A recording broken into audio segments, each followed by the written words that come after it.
Eu já estou Legal. iniciando a projeção, ok? Tranquilo.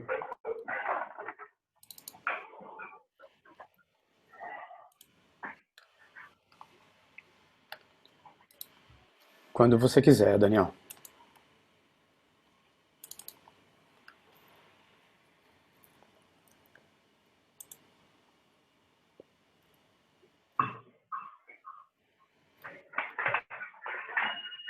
Só não apareceu a letra ainda, tá? Vai fazer oração antes?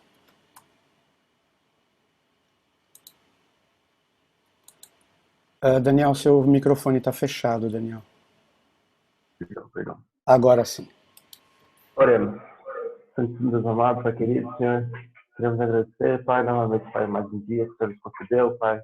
Queremos agradecer, Pai, por todos os irmãos que estão aqui, Pai, conectados, Pai, querendo aprender e ouvir mais a palavra do Senhor, Pai, pelo posto do Senhor, Pai.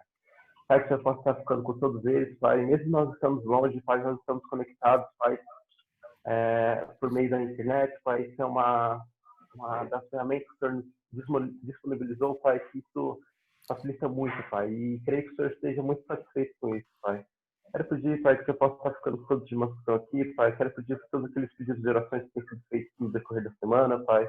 Quero pedir, Pai, para todas aquelas pessoas que estão passando sofrimento, Pai, aquelas pessoas que perderam os entes queridos, Pai, especialmente o Ney, Pai, que nos deixou essa semana, Pai, que você possa estar ficando confortando, Pai, o coração de toda a família Fita, Pai, que foi uma grande perda para nós, Pai. Pai, que você possa estar ficando com todos nós aqui, Pai, que você possa estar abençoando esse culto, Pai, que seja de seu inteiro agrado, Pai. Que você possa também ficar com o pregador essa manhã, Pai, que essa palavra possa estar nos tocando, Pai, e motivando nossos corações. Pai. Em nome de Jesus, que eu te falo e te agradeço, Senhor. Amém.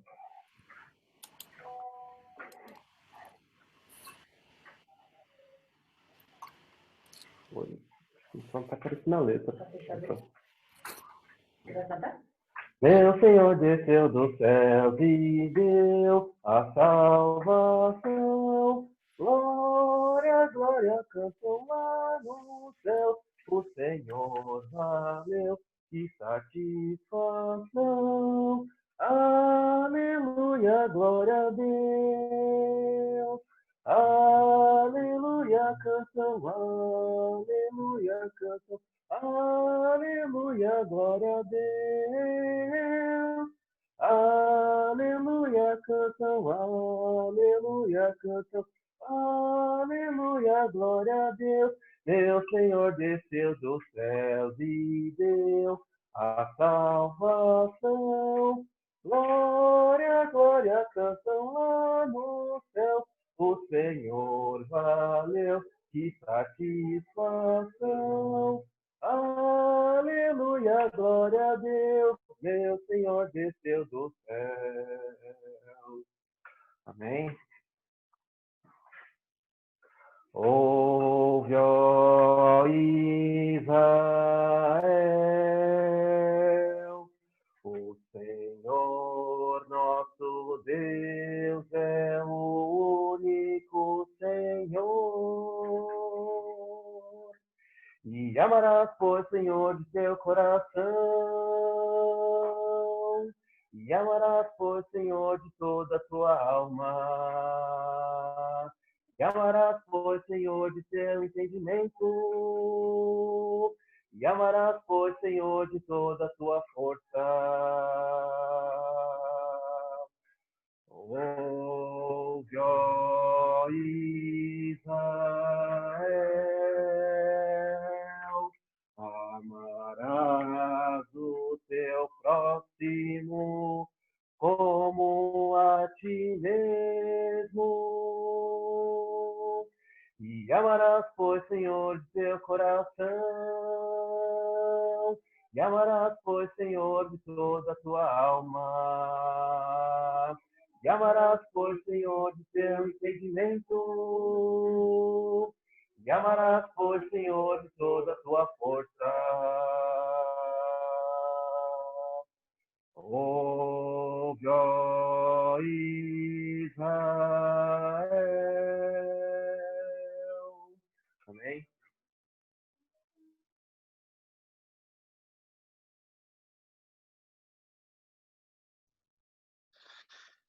Bom dia a todos os irmãos. A leitura que servirá como base para a mensagem do Alex hoje se encontra em Filipenses 4, versículo 8. Filipenses 4, versículo 8. Quanto ao mais, irmãos, tudo o que é verdadeiro, tudo o que é honesto, tudo o que é justo, tudo o que é puro, tudo o que é amável, tudo o que é de boa fama, se há alguma virtude e se há algum louvor nisso, pensai. Vamos orar. Amado Deus, ajuda-nos, Senhor, a ter a essa visão desse versículo, ó Deus, que possamos fazer um culto racional nesse momento, que possamos, ó Deus, ter a mente voltada para as coisas do Senhor. Ajuda-nos, ó Deus, nesse momento de dificuldade, cada um de nós, sempre lembrar que o Senhor é o Todo-Poderoso, que o Senhor pode todas as coisas e que o Senhor é o autor da vida, Senhor. Conforte, ó Deus, a família Okita, Senhor, nessa perda tão grande. Nós sabemos que nós não morremos, nós descansamos e dormimos nos braços do Senhor. Mas a saudade às vezes é grande, ajuda e conforta a família Okita, bem como a todos nós que amamos essa família. Abençoe o Alex, ó Deus, que vai trazer a mensagem em seguida, que o Senhor ilumine, que o Senhor fale através dele, nos orientando, ó Deus, como a tua palavra tem feito todos os dias. Cuida de cada um de nós, ó Deus, essa família cristã que é imensa, que conforme a tua palavra prometeu lá no Novo Testamento, quando Jesus falou que nós ganharíamos uma família imensa, e de fato ela é imensa. Ajuda-nos a aumentar o amor um pelos outros e a seguir os passos de Jesus. Oramos em nome de Jesus. Amém.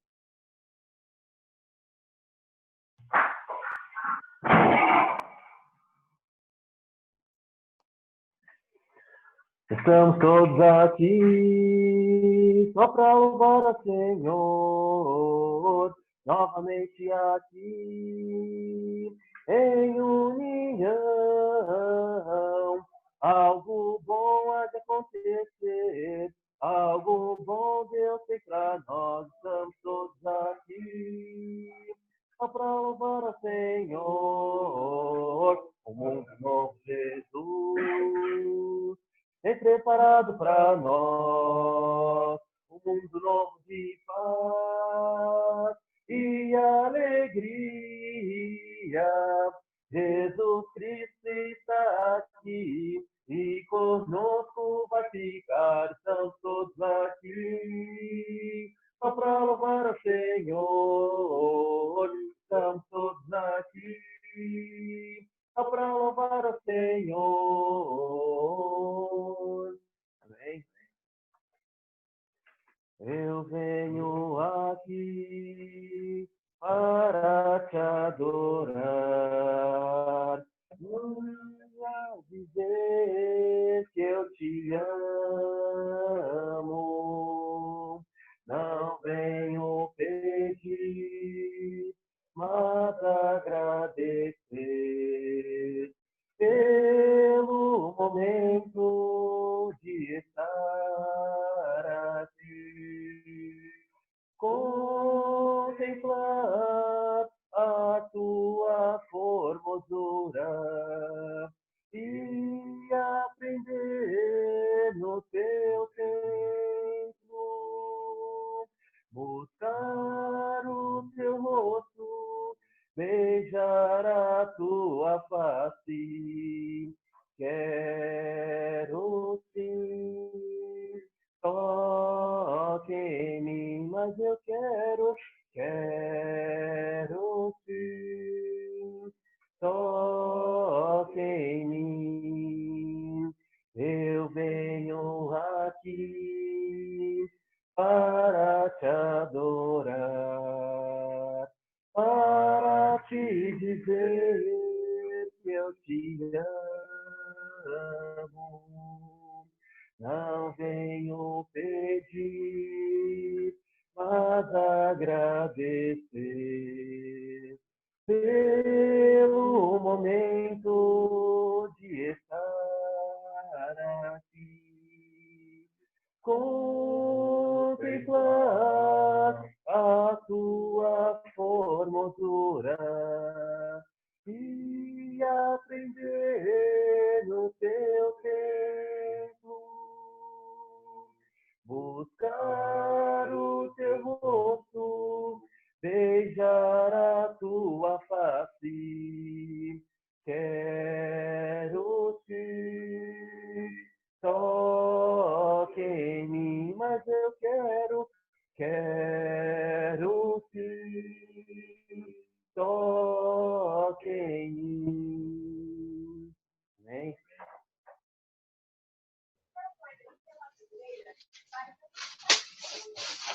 Bom dia, os irmãos. Teremos agora o momento da ceia. Eu queria ler no livro de João, em seu capítulo 6, a partir do versículo 53. João 6, versículo 53. Respondeu-lhes Jesus: em verdade vos digo, se não comerdes a carne do Filho do Homem, não beberdes o seu sangue, não tendes vida em vós mesmos. Quem comer a minha carne e beber o meu sangue tem a vida eterna, e eu o ressuscitarei no último dia. Pois a minha carne é verdadeira comida e o meu sangue é verdadeira bebida. Quem comer a minha carne e beber o meu sangue permanece em mim e eu nele. A ceia também ela é chamada de comunhão. E para nós, nesse momento, tem sido uma das partes mais difíceis. Como podemos ter comunhão, fazer parte da comunhão, sendo que estamos fisicamente distantes uns dos outros. E a comunhão que a ceia nos permite, ela é superior à comunhão física. Porque, de fato, nós não vemos Jesus.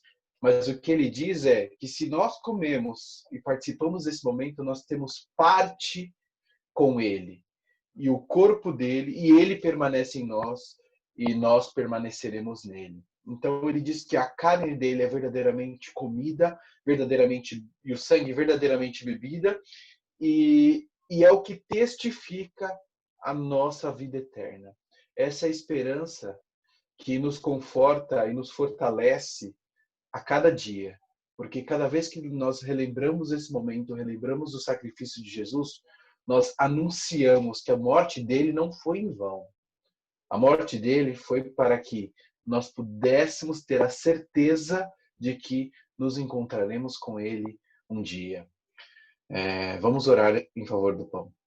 Senhor meu Deus, muito obrigado pela oportunidade de estarmos em tua presença, através de Jesus, através do sacrifício de Jesus, representado, Senhor, por este pão, que Jesus diz que é o corpo do Senhor.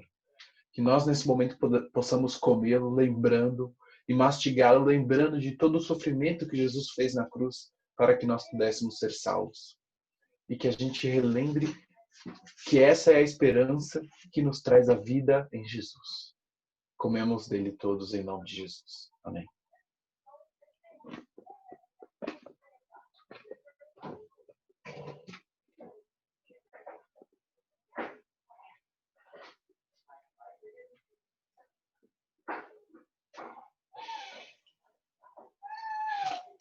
Versículo 57 diz: assim como o Pai que vive me enviou, igualmente eu vivo pelo Pai. E também quem de mim se alimenta, por mim viverá.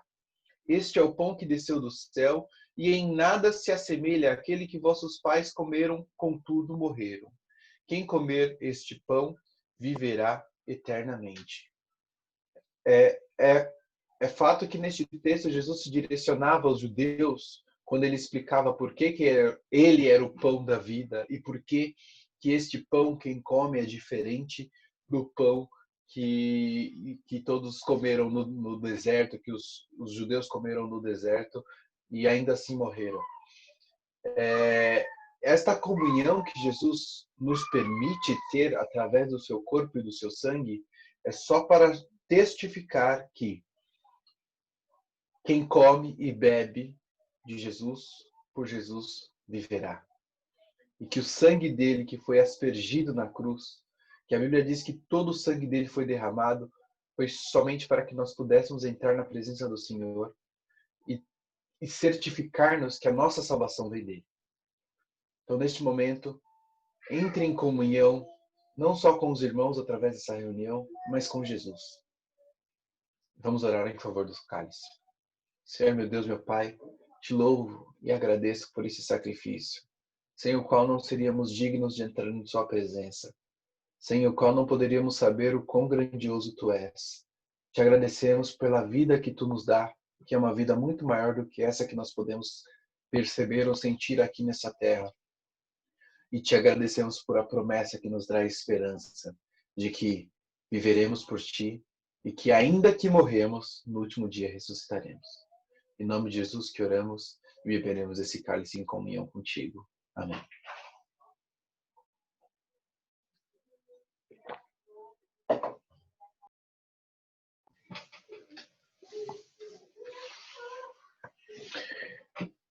Queria aproveitar esse momento de comunhão com todos e trazer alguns pensamentos sobre o trabalho na igreja, sobre nossas atividades que estamos fazendo e sobre como nós podemos entregar também o nosso louvor ao Senhor.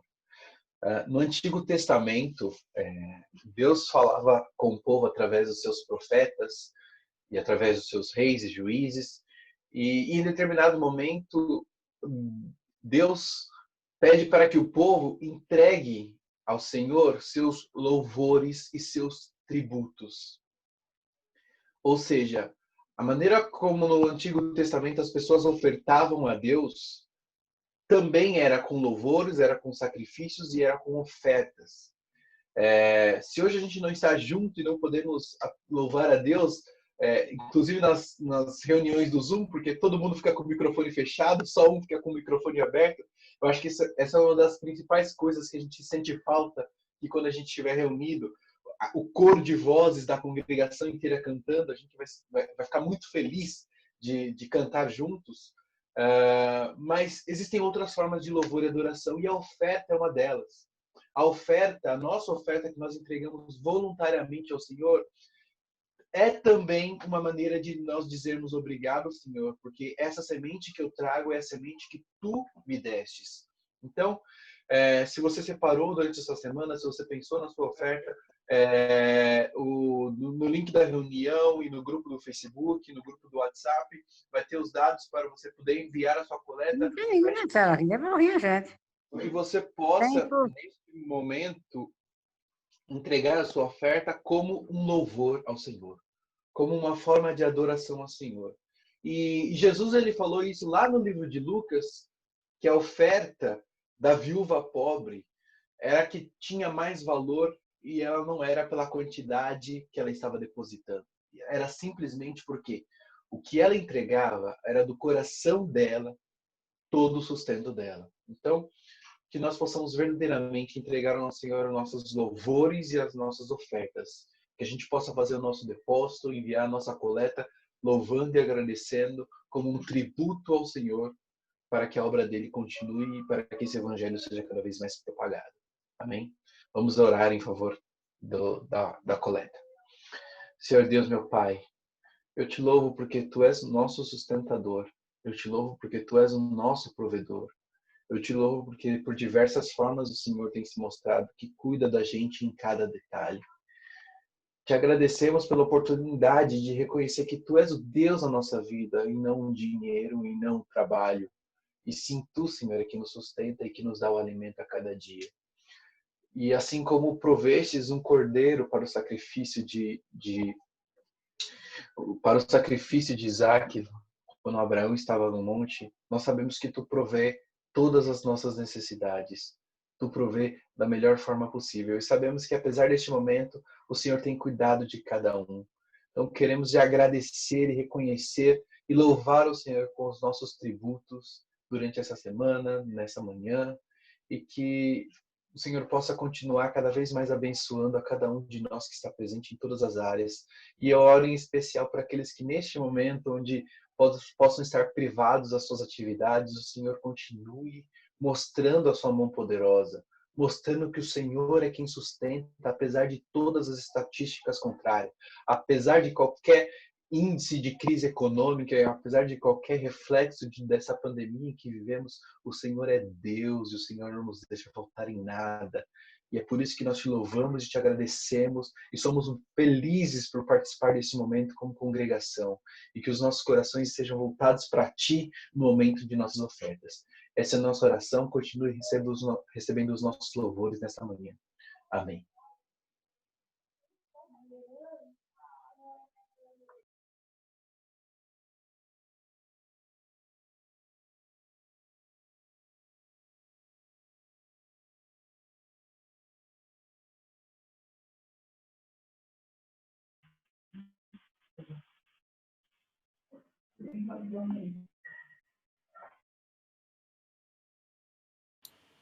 Danielzinho.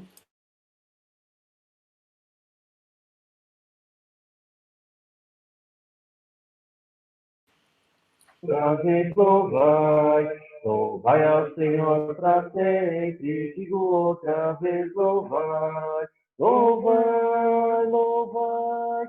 Digo outra vez, louvai, louvai, louvai. Digo outra vez, louvai, louvai ao Senhor para sempre. Digo outra vez, louvai. Louvai ao Senhor para sempre, digo outra vez, louvai, louvai, louvai, digo outra vez, louvai, louvai, louvai, digo outra vez, louvai. Amém?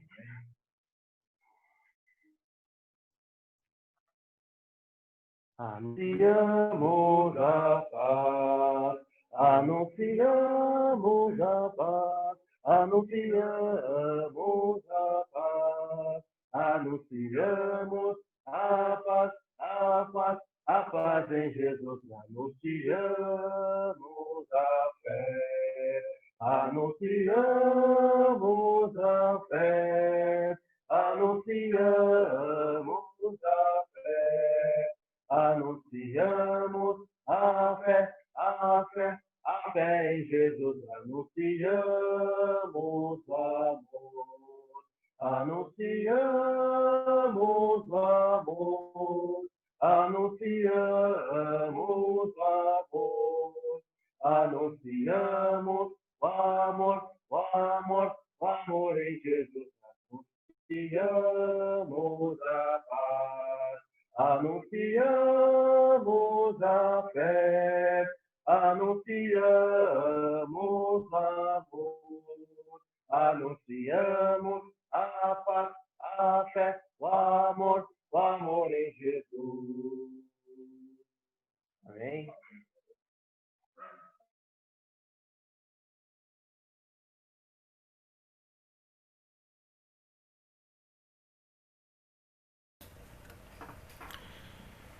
Ok, Otávio, eu posso aqui então iniciar? Quando quiser, fique à vontade. Aí eu vou projetar a tela aqui, ok?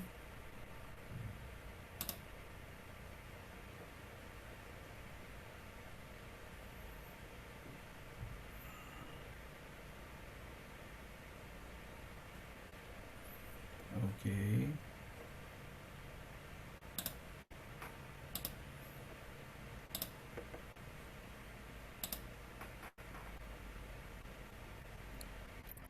Já está na tela, só iniciar a apresentação. Ok. E eu farei as leituras à medida em que você iniciar os slides. Ok. Obrigado. Irmãos, antes de tudo eu queria me solidarizar com toda a congregação, com todos os irmãos da Metrô, em especial com a família Okita. Eu sei que, por um lado, nós seres humanos sofremos com a partida de um ente querido, de um amigo, de um irmão, um membro da família. Isso é da natureza humana. Mas graças a Deus que nós somos detentores da natureza divina e, por outro lado, para ser sincero, e isso exige às vezes de nós maturidade, como o apóstolo Paulo disse, que o viver é Cristo, mas o morrer é lucro. Eu entendo que o descanso e o bate-papo que o Ney está tendo agora com Abraão é invejável a todos nós. E que alegria deve estar lá, não é? Então todos nós aqui temos também motivo de alegria quando um dos nossos partem, porque eles terão o privilégio de, quando o Senhor voltar, virem primeiro. Já pensou?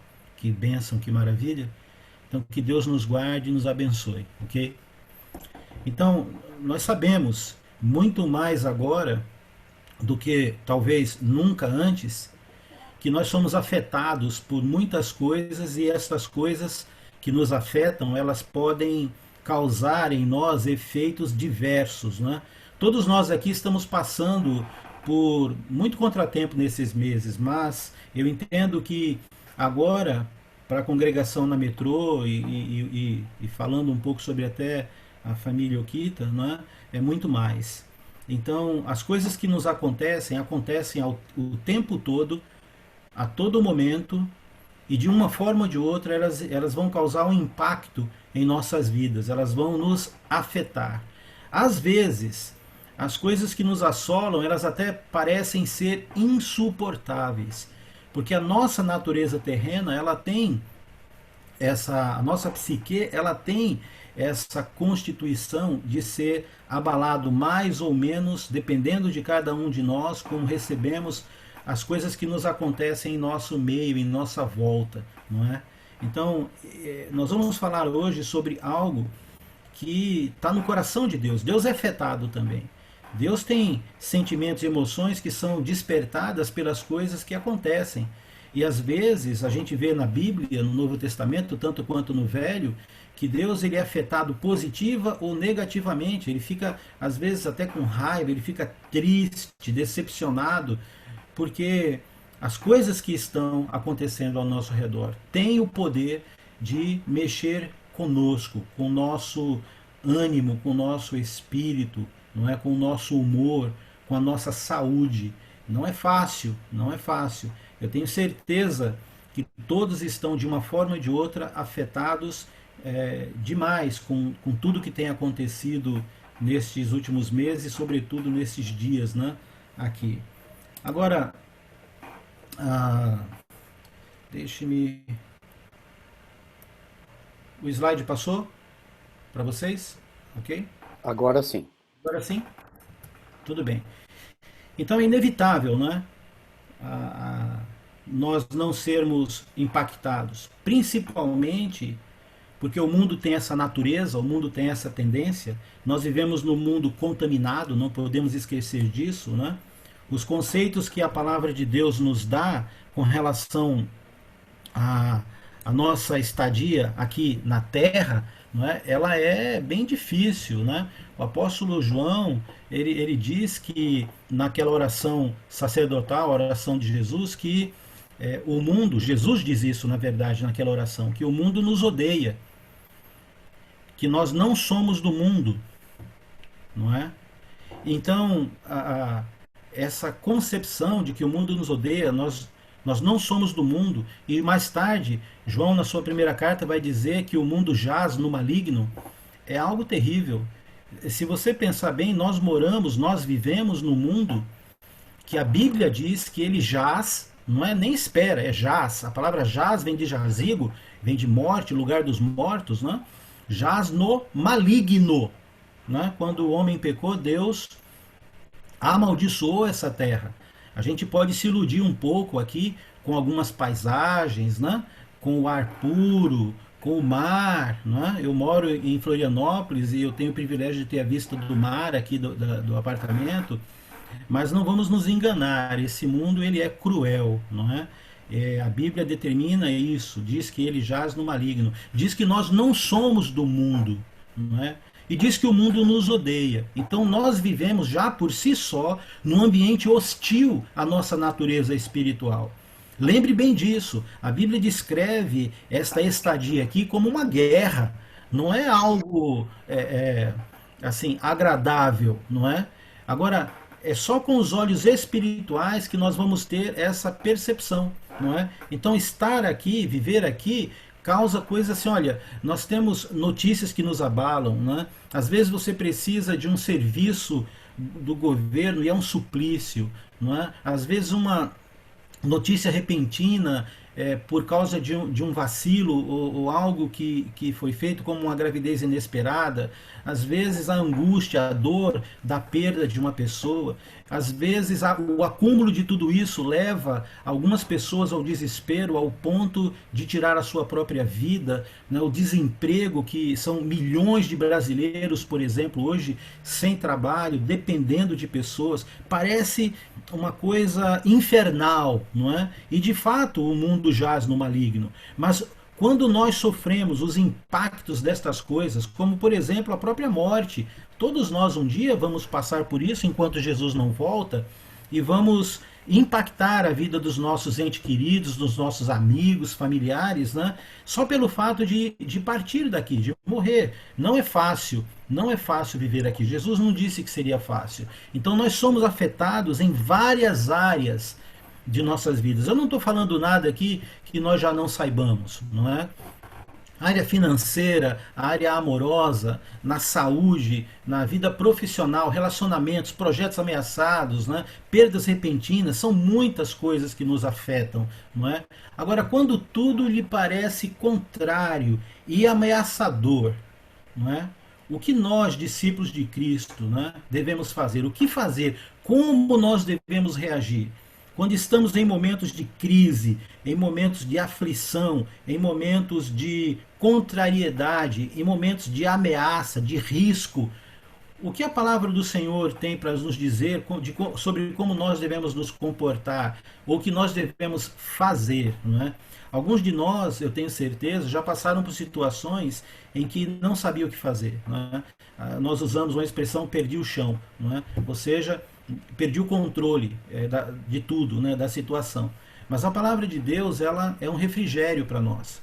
É lógico que nós vamos poder falar sobre todas as coisas que a palavra de Deus diz a respeito disso, mas nós vamos falar de pelo menos alguns conceitos de como nós devemos agir e responder a estas coisas, né? Então nós precisamos lembrar, antes de tudo, precisamos lembrar de duas verdades que são absolutas naquilo que concerne o poder de Deus, naquilo que é da natureza de Deus e que é o status quo, é o que está colocado aí.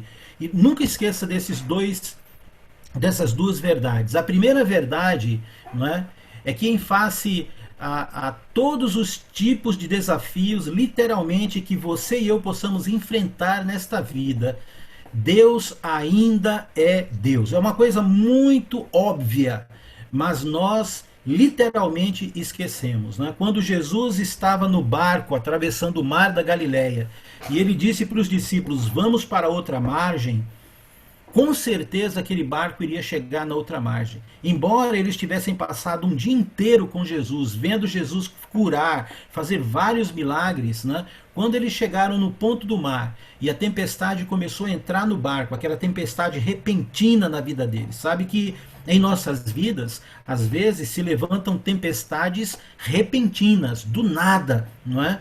E naquele barco, pelo menos 4 homens eram capitães do mar, conheciam aquelas águas, eram pescadores profissionais, né? Pedro e André, Tiago e João, pelo menos eles ali. E sabe qual foi o relatório de bordo daqueles homens, não é?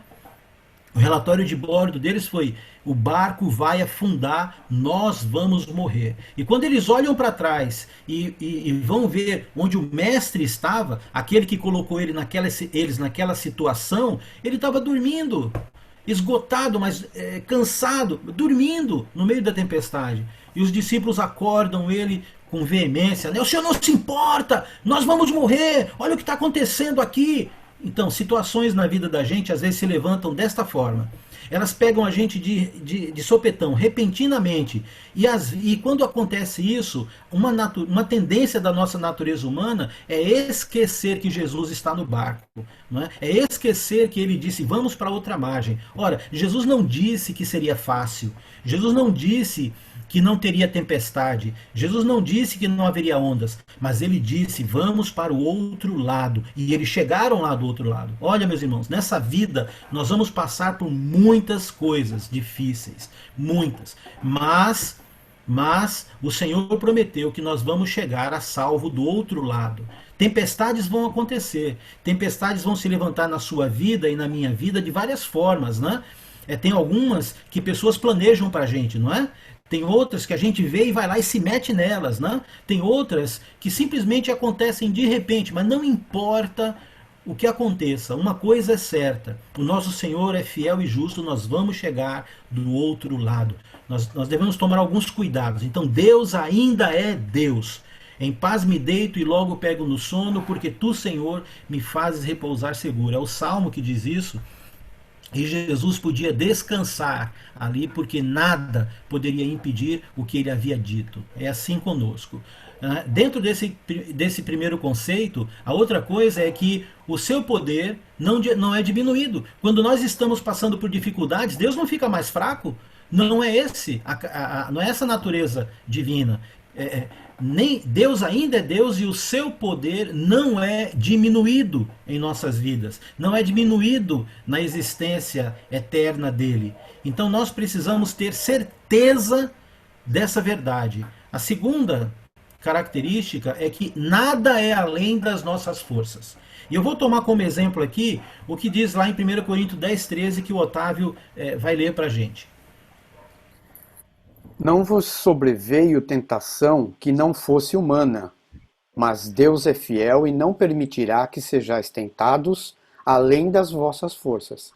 Pelo contrário, juntamente com a tentação, vos proverá livramento, de sorte que a possais suportar. Então veja bem, por que no Novo Testamento a palavra de refrigério para nós, quando estamos passando por momentos difíceis, está relacionada aqui à tentação que provém do inimigo? Porque Deus nunca vai tentar ninguém, não é? Então não há necessidade de falar o oposto aqui relacionado a Deus, porque o tentador, a tentação, ela tem uma característica, ela tem como motivação o teu mal. A provação que vem de Deus é diferente, ela tem como motivação o teu bem. Então, quando Deus nos prova, Ele quer nos melhorar. Quando o diabo nos tenta, Ele quer nos derrubar. Então, Deus nunca vai para o lado do mal, porque Deus não intenta mal contra os seus filhos. É por isso que esse versículo, ele revela tanto um lado como o outro ao mesmo tempo. Porque quando Paulo diz que não há tentação sobre-humana, ou seja, se há alguém que poderia te derrubar, matar, roubar ou destruir, é o diabo. Mas Deus pôs um limite. Porque Deus nunca vai tentar matar, roubar ou destruir você, certo? Então, o pior que poderia acontecer na sua vida ou na minha, só poderia ser causado pelo inimigo. E o inimigo tem regras que Deus estabeleceu.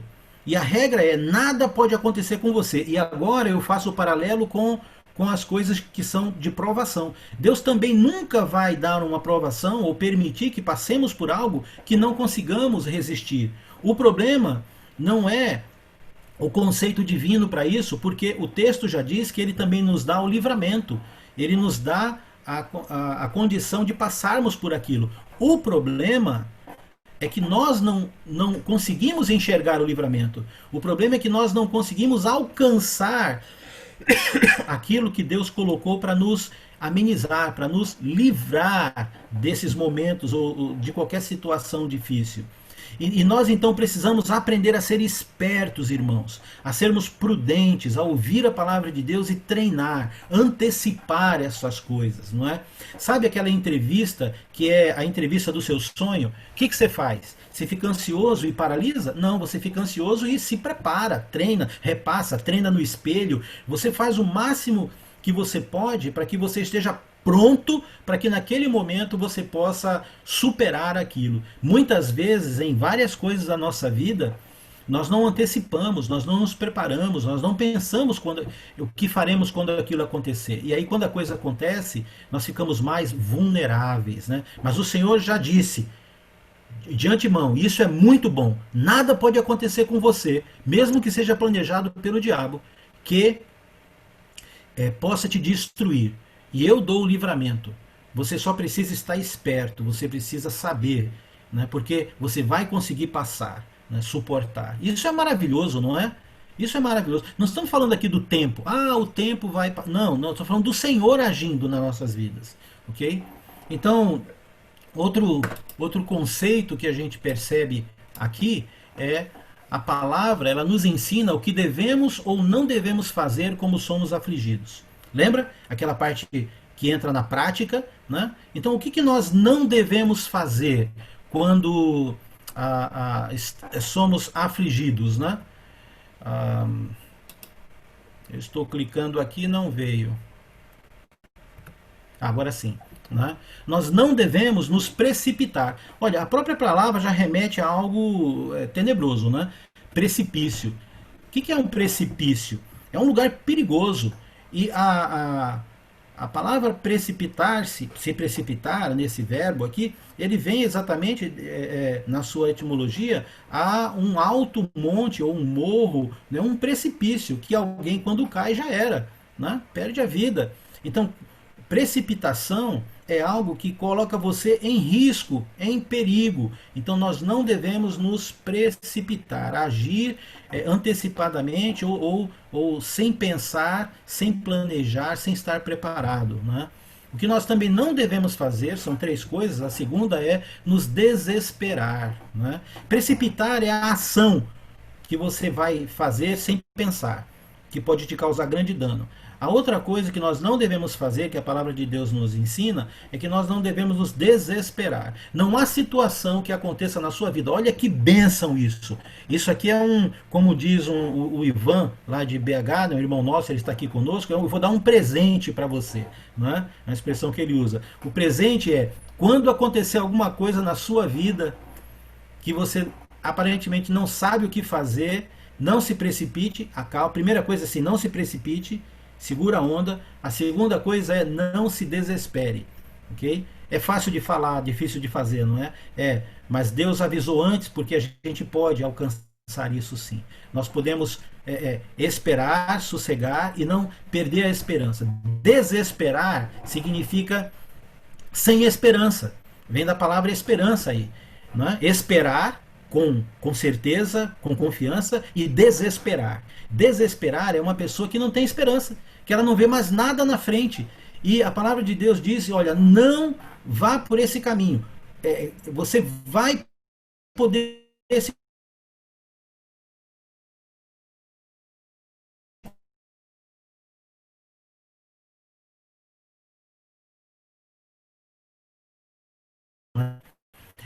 outra coisa importante, a terceira, que nós não devemos fazer, é buscar o conselho com pessoas erradas. Muitas vezes nós ficamos aflitos, desesperados, sem saber o que fazer e vamos procurar conselho. Com quem? Não é? A mulher está passando por um problema, o homem está passando por um problema no casamento, e aí ele vai procurar um amigo, e esse amigo lá já é um amigo que tem 4, 5 divórcios. Sabe que uma vez eu estava assistindo o programa da Ana Maria Braga, por acaso, só por acaso, passei lá, por acaso, e ela estava fazendo uma entrevista com uma mulher que escreveu um livro sobre casamento. E essa mulher, falando sobre si mesma, disse: eu posso escrever um livro sobre casamento, não é mesmo, Ana? Porque eu fui casada 5 vezes. Né? Então, o conceito do mundo, meu irmão, é um conceito diferente do conceito de Deus. Né? Quem tem condição de escrever um livro sobre casamento são irmãos casados há 40, 50, 60, 70 anos, não é? E com a mesma esposa, ok? Ou o mesmo marido. Mas o conceito, o conselho do mundo não é um conselho bom. Não é? Então, seja esperto. Seu melhor amigo sempre tem que ser cristãos. Cristãos que têm melhores amigos, que são pessoas que não têm a mesma fé, precisam rever os seus conceitos. Okay? Nós podemos ter colegas no mundo, nós podemos ter certo nível de amizade, mas os nossos melhores amigos são amigos de fé, amigos que vão te encorajar, te ajudar a ir para o céu. Não é? Esse é o maior presente que pode acontecer.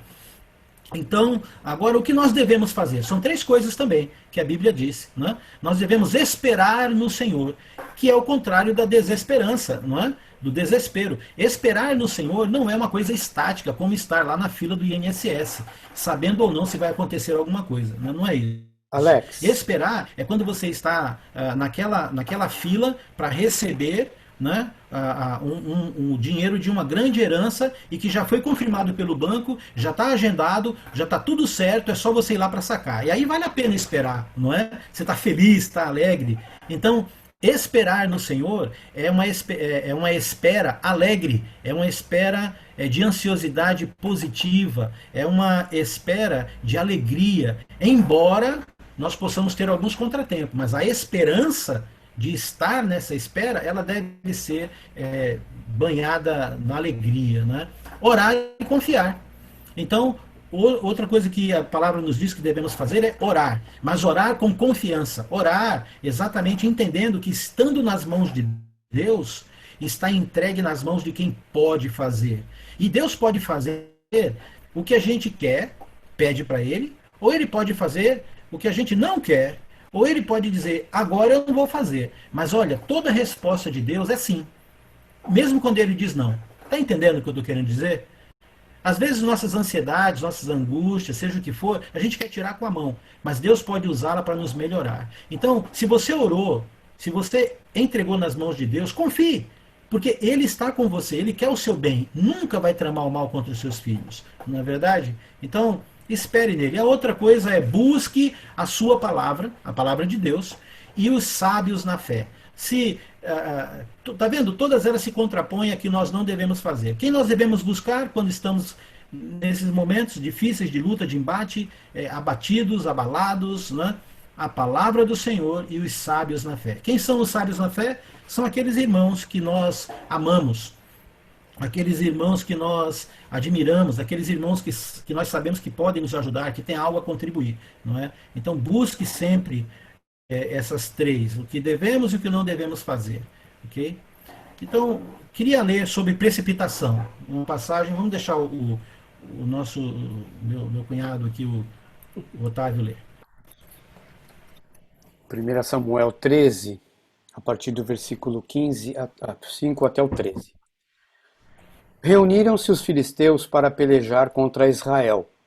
30.000 carros e 6.000 cavaleiros, e povo em multidão como areia, que está à beira-mar, e subiram e se acamparam em Micmas, ao oriente de Bet-Avém. Vendo, pois, os homens de Israel que estavam em apuros, porque o povo estava apertado, esconderam-se pelas cavernas, e pelos buracos, e pelos penhascos, e pelos túmulos, e pelas cisternas. Também alguns dos hebreus passaram o Jordão para a terra de Gade e Gileade.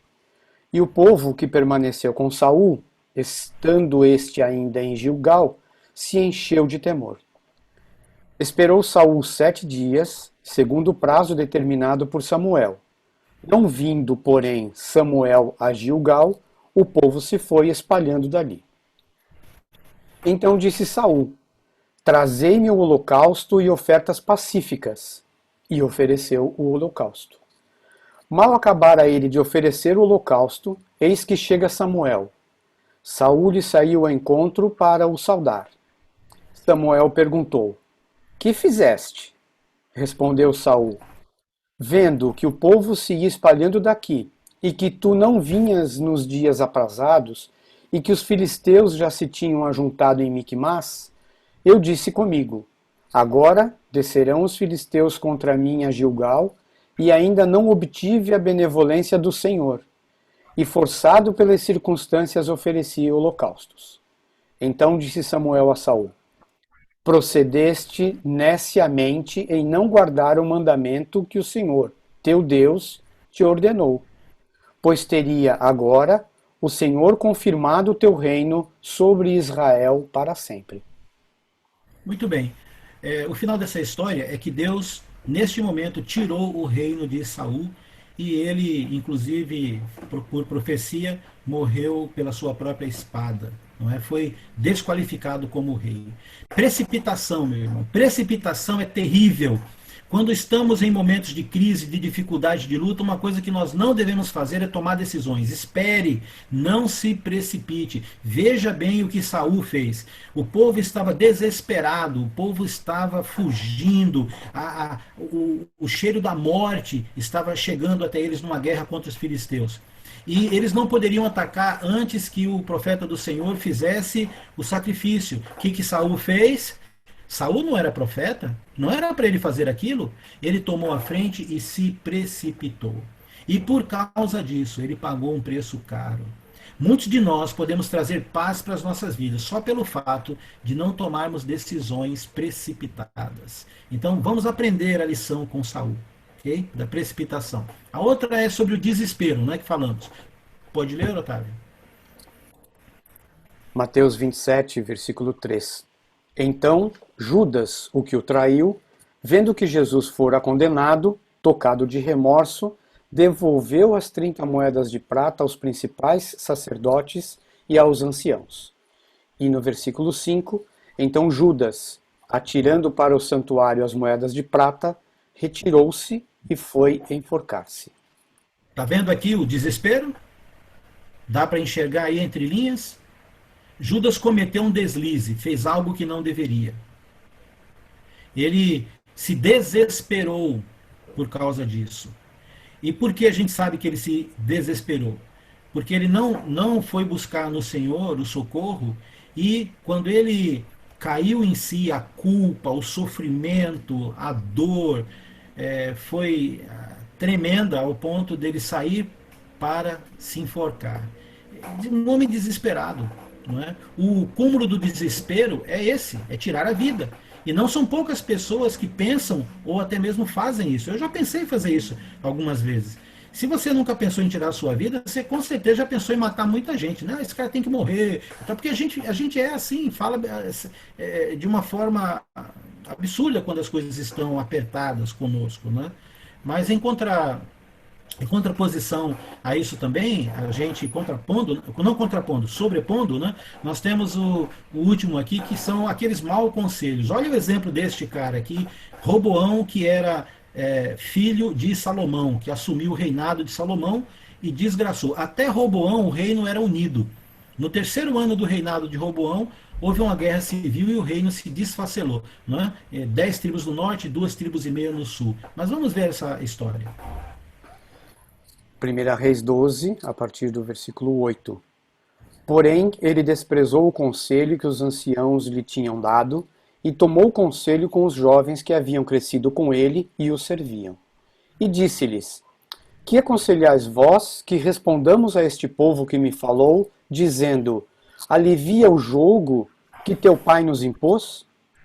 E os jovens que haviam crescido com ele, lhe disseram: Assim falarás a este povo que disse: Teu pai fez pesado o nosso jugo, mas tu alivia-o de sobre nós.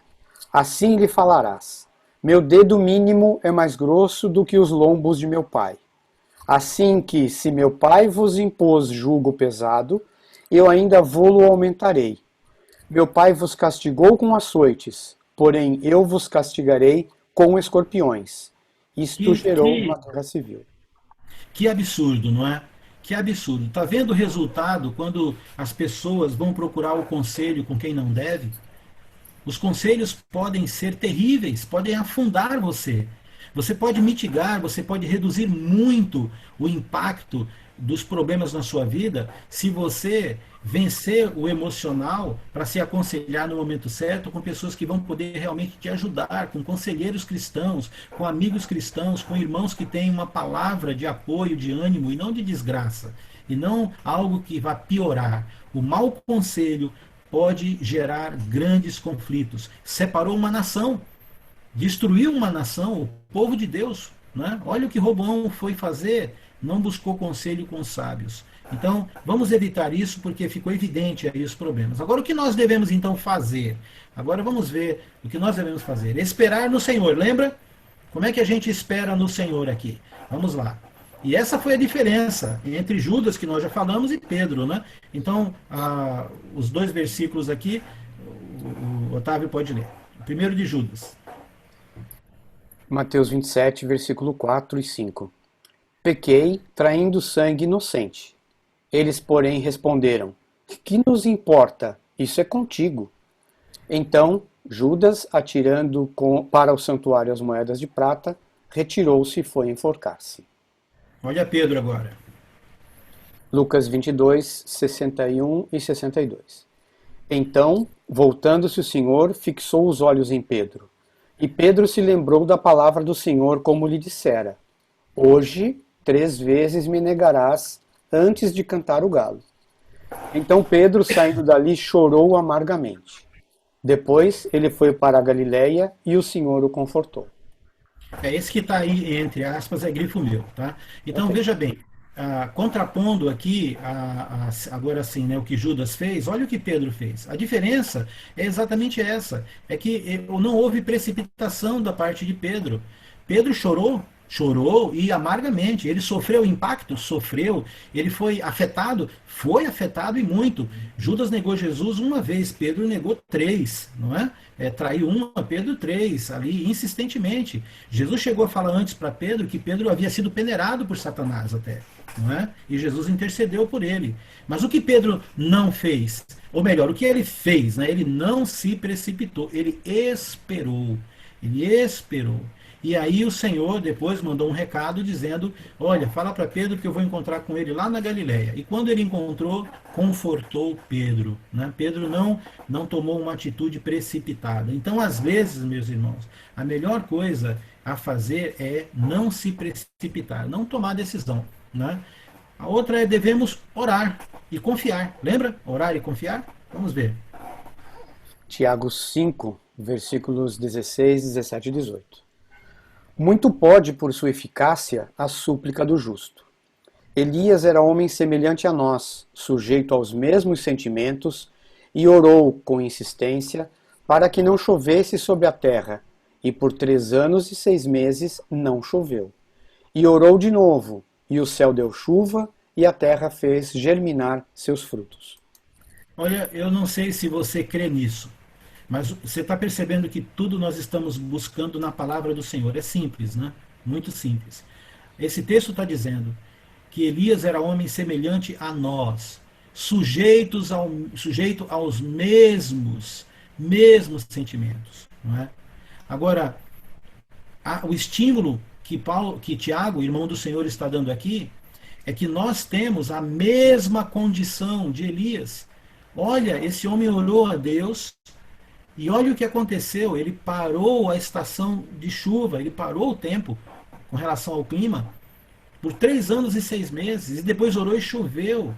A oração do justo ele é muito forte, não é? Na sua eficácia, como começa ali dizendo. Você é um justo, você é uma justa. Você, quando ora ao Senhor, quando está em crise, está passando por momentos difíceis, dolorosos, né? Você entende o poder que você tem, o acesso que você tem ao Pai, para poder orar a Ele e Ele atender o nosso pedido, como fez com Elias. Às vezes nós somos medíocres, olhamos para nós e temos menos fé em nós do que Deus mesmo tem em nós, porque Deus tem fé em você e em mim. O problema não é a visão de Deus, o problema é a nossa visão. Nós olhamos para nós e vemos pecadores, pessoas que não merecem a Deus. Deus olha para nós e vê pessoas que mereceram o filho dele. É uma bênção, é uma maravilha. Precisamos mudar a nossa mente. Metamorfoses. Hebreus 5:7. Olha essa outra passagem. Ele, Jesus, nos dias da sua carne, tendo oferecido com forte clamor e lágrimas, orações e súplicas a quem o podia livrar da morte, e tendo sido ouvido por causa da sua piedade, embora sendo filho, aprendeu a obediência pelas coisas que sofreu. E tendo sido aperfeiçoado, tornou-se o autor da salvação eterna para todos os que lhe obedecem. Meus irmãos, eu lamento informar, mas todos nós nesta vida vamos sofrer. Se você não está passando por nenhum momento agora de sofrimento, espera um pouquinho, porque já vai vir, tem muitos na fila. Tá? Então não foi diferente com o nosso Senhor Jesus, que deixou o céu, deixou a paz, a alegria, a ausência do pecado para vir para o mundo contaminado por nossa causa. E quando ele estava aqui, ele orou, ele suplicou a Deus, né, para o livrar da morte. Lembra daqui da oração? 3 vezes lá, eu não quero, eu não quero, eu não quero. Mas ele também disse, contudo seja feita a tua vontade, tua vontade, tua vontade. E naquela oração Deus respondeu não. Não, filho, eu não posso te livrar desse momento. Não posso. Esse momento é o momento pelo qual você foi enviado, não é? Então, meus irmãos, Deus, ele está atento. Ele ouve Jesus. Agora, ouve a nossa oração. Agora veja o que pelos olhos divinos aconteceu. Jesus se tornou o autor da salvação. Então, não fique desanimado quando você orar ao Senhor e a coisa não passar. Porque pode ser que Deus tenha planos para a sua vida que vai usar tudo que você aprendeu, a perseverança, a maturidade, a experiência, não é? Para ajudar outras pessoas, para que você saia dali mais forte. Nada que Deus permite que a gente passe não tem propósito. Sempre há um propósito. Sempre há. Então nós devemos buscar a palavra dos sábios, né? Rapidamente aqui, Provérbios 15, 22. Estamos terminando. Onde não há conselho, fracassam os projetos, mas com os muitos conselheiros há bom êxito. Tá vendo? Precisa entender que no contexto aqui, buscar o conselho dos conselheiros significa conselheiros que amam ao Senhor, que servem ao Senhor, ok? Cuidado com que conselho você está indo, com quem você está indo buscar conselho, tá? E a outra é João 5, 24. Em verdade vos digo, quem ouve a minha palavra e crê naquele que me enviou tem a vida eterna. Não entra em juízo, mas passou da morte para a vida.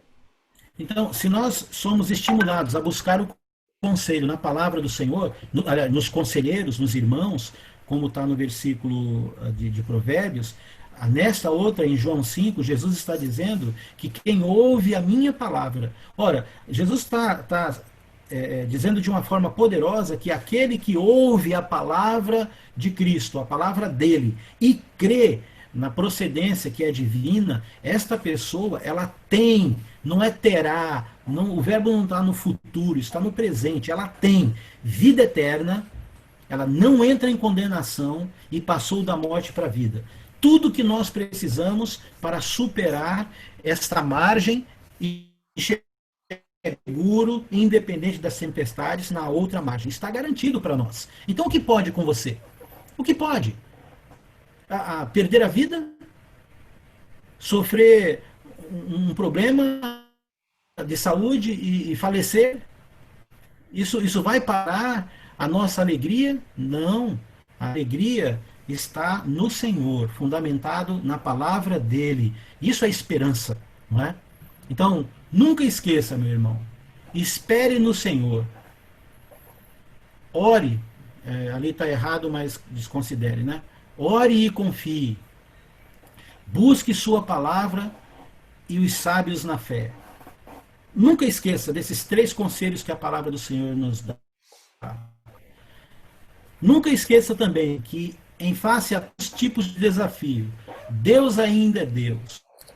Seu poder não é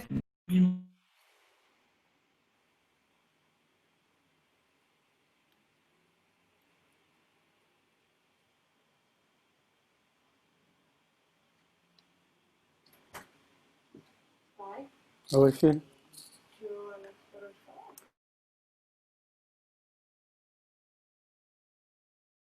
respeito. Primeiro a família Okita e depois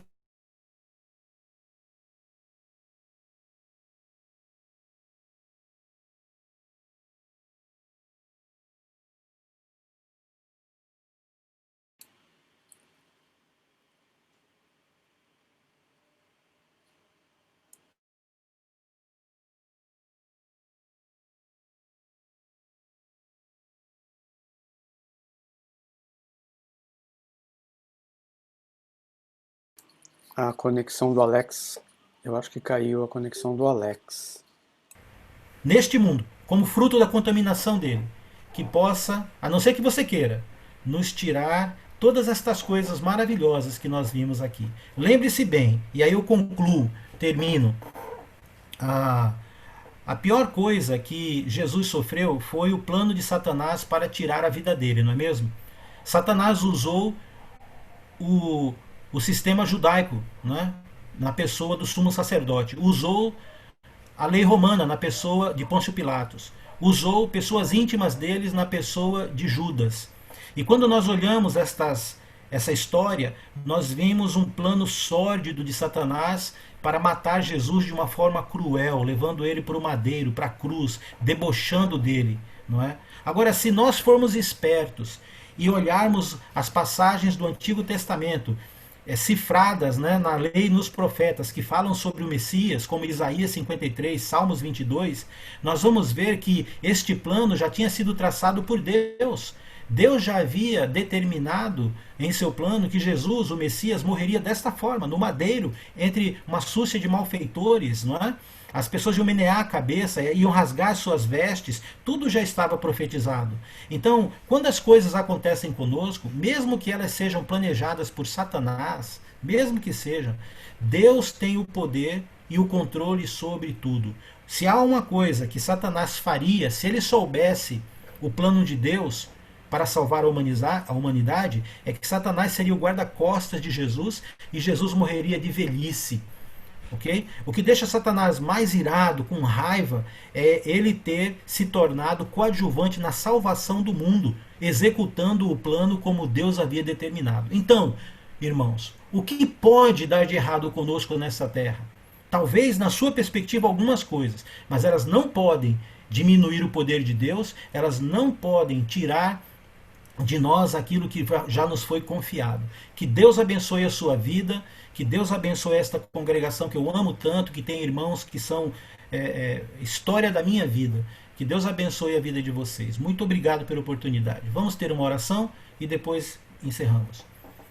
Obrigado, Pai, por tudo. Entregamos ao Senhor as nossas vidas e somos gratos ao Senhor por nos permitir isso. Em nome de Jesus, amém.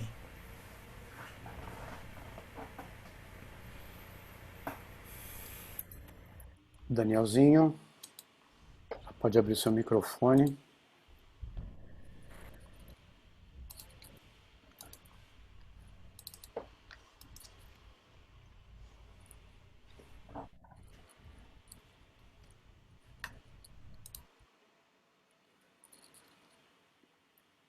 Danielzinho, deixa eu ver onde você está. Já vi aqui. Já mandei aí a mensagem para você abrir. Ok. Valeu, obrigado. Abaixar o microfone do outro. Opa. De outro? Qual outro? Tem um outro telefone com o sinal aberto, provavelmente. Aqui perto não. Agora estou feliz com Cristo no meu coração. Ele é meu grande amigo, não temo perigo. Com Cristo no meu coração. Oh, eu sou feliz. Agora vou cantar, pois contente estou com meu Salvador. Feliz então agora eu viverei. Jesus há muito tempo morreu em uma cruz, morreu só para me salvar. Seu sangue derramou, lavando os meus pecados, e dessa forma agora salvo estou. Oh, eu sou feliz, agora vou cantar, pois contente estou com meu Salvador. Feliz então agora eu viverei, pois contente estou com meu Salvador. Feliz então agora eu viverei. Amém. Maravilhoso, maravilhoso é Jesus para mim. Conselheiro, príncipe, Deus que não tem fim. Salva-me, guarda-me com teu grande amor. Maravilhoso é Jesus, louvai ao Senhor. Maravilhoso, maravilhoso é Jesus para mim. Conselheiro, príncipe, Deus que não tem fim.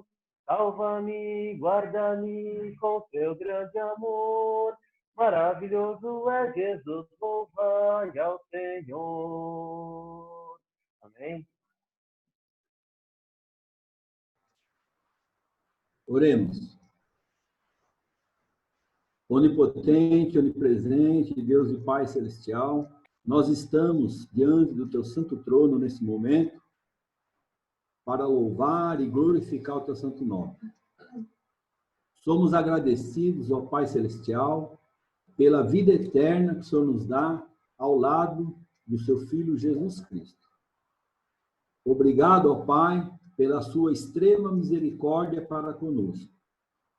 Obrigado, Senhor, por essa irmandade que nos fortalece espiritualmente através de um relacionamento, através de conselhos que vêm da Tua palavra.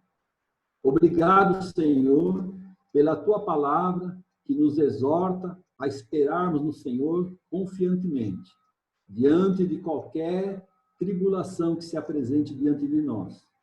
Que nós sejamos perseverantes nos Teus caminhos, ó Pai Celestial.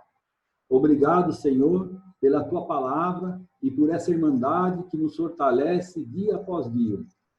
Obrigado por podermos ter comunhão com o Senhor através da oração. O Senhor nos permite nos achegarmos até a Ti através da oração. Obrigado, Pai, por esta manhã que o Senhor nos proporcionou e por essa oportunidade de estarmos cultuando ao Senhor através da internet. Obrigado por cada irmão em Cristo. Obrigado por cada irmão que no dia de hoje se achega diante do Senhor para louvar e glorificar o Teu santo nome. Esperamos, ó Pai, que esse culto de adoração que nós oferecemos ao Senhor tenha sido do Teu inteiro agrado. Obrigado, ó Pai Celestial, por tantas as bênçãos que o Senhor tem derramado sobre a vida de cada um de nós. Ó Pai Celestial, nesse momento nós pedimos que o Senhor conforte os familiares, que o Senhor esteja colocando a sua mão poderosa para confortar. Obrigado, ó Pai, por tudo que tem feito por nós. É no nome precioso de Cristo Jesus que oramos. Amém, Senhor. Amém. Antes de encerrar, aqui eu queria ler alguns comentários no Facebook do Eugir Girodo, por exemplo. Amo ouvir, tirar proveito e usar tais conselhos à minha vida em Cristo. Obrigado, Alex. E cita aqui as passagens, algumas das passagens que foram colocadas aqui. A Teca Cruz, amém, Alex, excelente pregação. A Nancy Tavares Silva diz, na confiança que Deus ouve nossas petições e orações, Deus nos fala através de irmãos e na sua palavra. Obrigado, Alexandre. Também algumas outras pessoas, o Carlos Eduardo Simões, Valdecir Franco Duarte, Hugo Grisoli, Nancy Tavares Silva, Juliane Raquel, o Joelma Vânia Silva de Oliveira, Damiana Salles, Ireni Valente Silva, enfim, tem mais outras pessoas aqui, não vai dar para citar todos. Nós agradecemos por estarem conosco neste momento de comunhão. Estaremos de volta no domingo às 9 para a Escola Dominical Online e às 10 iniciamos o culto. Tenham todos um bom domingo, uma boa semana. Estamos aguardando para o próximo domingo. Um bom dia. Bom dia, obrigado a todos por tudo, por vocês serem meus irmãos. Eu louvo a Deus por todos vocês, um beijo no coração de todos vocês, viu? Em especial, não querendo desprezar alguns, mas de alguns irmãos que têm uma influência direta na minha vida, o irmão Walter, e a irmã Doroti, os seus filhos, não é? O nosso amado aqui Marcos Faria, né, Pavão também, são pessoas que a gente ama muito, amo assim, a Rosana e o nosso, me deu branco o nome dele, o Edson, né? Pessoas que impactaram muito a minha vida e me forjaram a ser a pessoa que eu tenho sido. Que Deus abençoe vocês.